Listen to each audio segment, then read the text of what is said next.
Next, I got Ruth Miller from Illegal Protest. She's from illegalprotest.com. All right.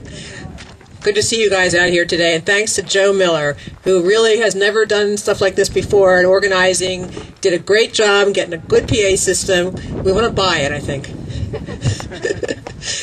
So, did you know that your mayor decided that this picnic was such a threat that he contacted the Department of Justice?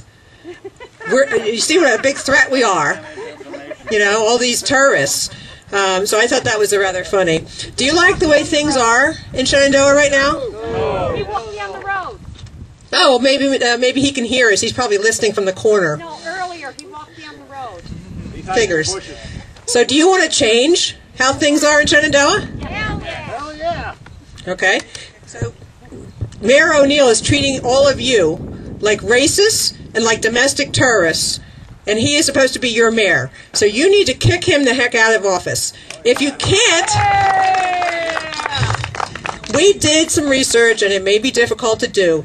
He's up for re-election in 2009, and we heard that he may not be running again, and I think that would be a good decision on his part. And I don't really know anybody in this town except for Joe, so I can't say I'm an expert on how things go, but just what I've heard and what I've observed from the outside, there needs to be a lot of changes in the government here.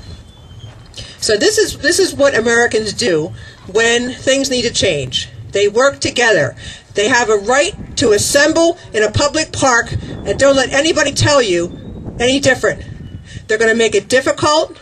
They're going to try not to give you a permit. They're going to try to not turn on the electricity so that you can have your rally. But you have a right still at this point. I don't know what's going to happen in November, but at this moment you still have the right to assemble, and that's based on the Constitution. So we've spent many years going about our day, going about our lives, making our money, and trusting that our politicians are doing what we elected them to do. But now we know different, and we need to get involved. Every one of us that cares about saving this town and this country need to learn how local government works, state government, and federal, because they don't want you to know, because keeping you in the dark is how they do what they want to do. And what they want to do is not in your best interest. Our government is now owned by big business and foreign countries. Foreign countries have more of a say in our government than we do, and that's a shame. We often feel helpless to change things in Washington, and frankly, I think we are. It's gone too far. So one of the things that we want to do, that Dan and I wanted to do, and Wendy, is we want to change things at the local level. We've got to get people to change things in their town, in their cities, their state, and then Washington will change as well, because all those people will end up in Washington. But you have to start at the level where you can control, which is the local level. If you can't change your local government, how the heck can you change Washington? Right? You have to start somewhere. So I think America needs to get back to the idea that it's the people in their towns, and it's the patchwork of all of those that make up the United States. Okay? We've gotten away from that, and we've gotten to a big federal government, and it's getting more and more like Russia or China, you know, where the government is everything. And now with this federal bailout, we've got banks that are nationalized, they're socialized, owned by the government. That is very troubling. We're going more and more towards big federal government, and that is not how this country was founded. So you can do something now at your local level, and that's what you need to do if you want your town back. Sorry, I have to change the channel. So back on July 12th, that's when everything changed for your town.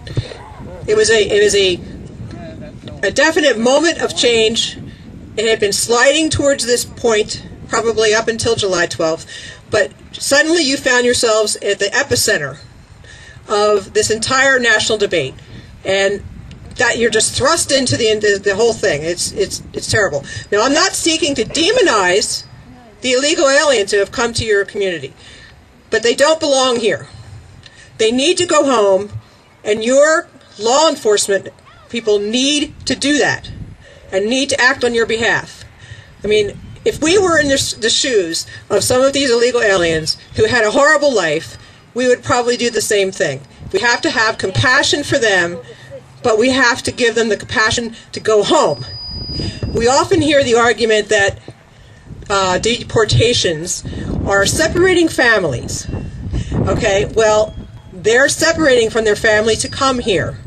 The family that they're being separated from is their second family. Their first family's back in Mexico or whatever country they came from. So deportation is actually a reunification with their family. That's the way I look at it. What country would want their people to find a better life outside of the country? It's criminal, and it's the governments of those countries that are mistreating their people, and they're ending up here at our doorstep, and we're supposed to help them. Well, we can't help everybody. We can't help everybody by bringing them here. We need to help them get back to their country and fix their own country, and we need to urge our officials to, get those governments to do the right thing, and the trade policies or whatever. So here's what you can do, and Dan already mentioned a bunch of things. Going to the council meetings. Nobody likes going to them. They try to put you to sleep with the boring crap. Let's face it, nobody really likes to go to them. But if you don't go, you're not going to know what's going on. And the way that you affect change is when you show up, that freaks them out. They don't want to see people there, believe me. They want you to just go about on your hamster wheel, making your money, Don't bother us, we're busy, Well, you need to show up there, and just by showing up is going to be enough to start change. I want to mention, think about this. The squeaky wheel gets the grease. So you guys have to be squeaky wheels, and you have to start squeaking a lot.